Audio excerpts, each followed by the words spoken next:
Me joining the military is actually pretty funny.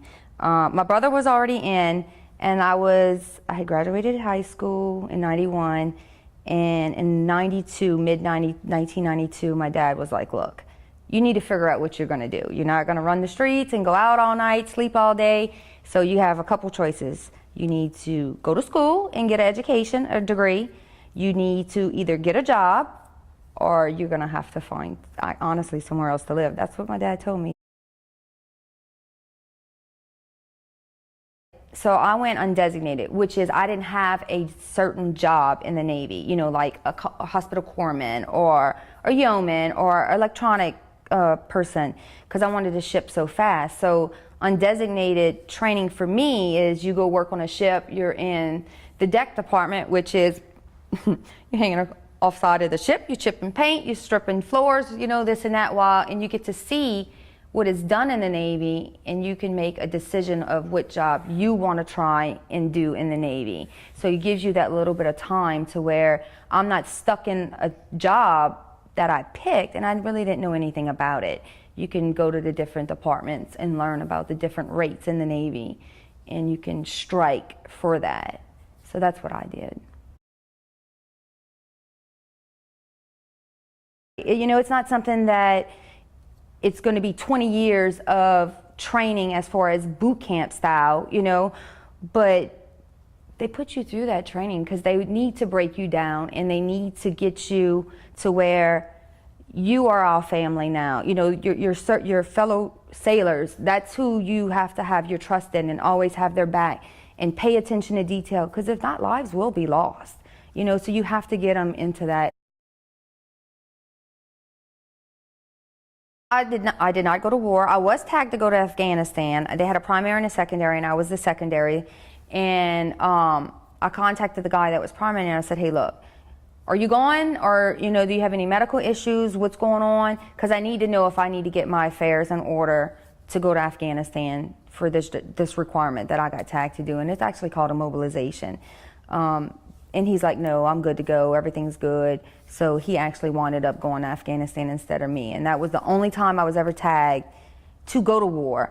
But, I mean, I supported the mission, you know, in the Navy, even though I was not boots on the ground in Iraq or Afghanistan. Everybody contributes to it. You know, you have to have people that have to be back on U.S. soil, that has to keep everything in order so those guys can be over there doing what they need to do. When I was in Italy, we put out, we requested active duty for special work, and what it is the reservists that do the 1 weekend a month, 2 weeks a year.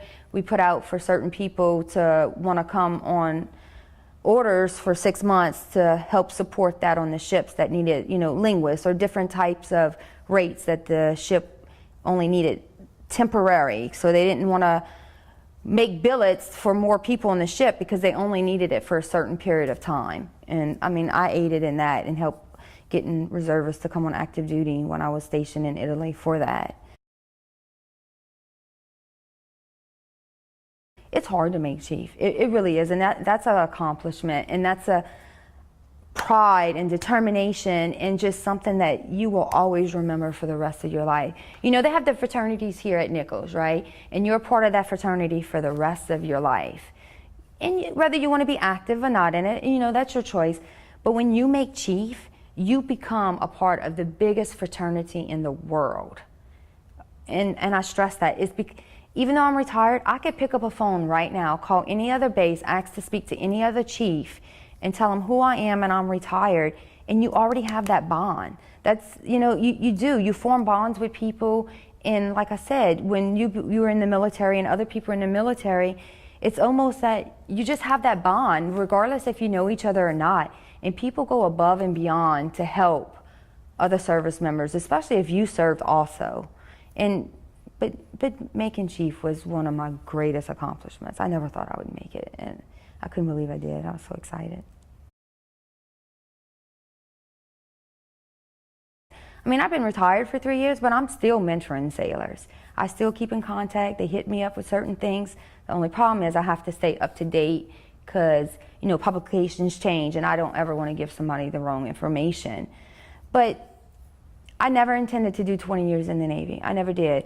It just so happened that when it was my time to re-up, I wanted to, and I did. I enjoyed it. And like I said, I look back and I was like, man, I have 17 years in the Navy, you know, how time flies. It was fun. I enjoyed it. I'd do it all over again.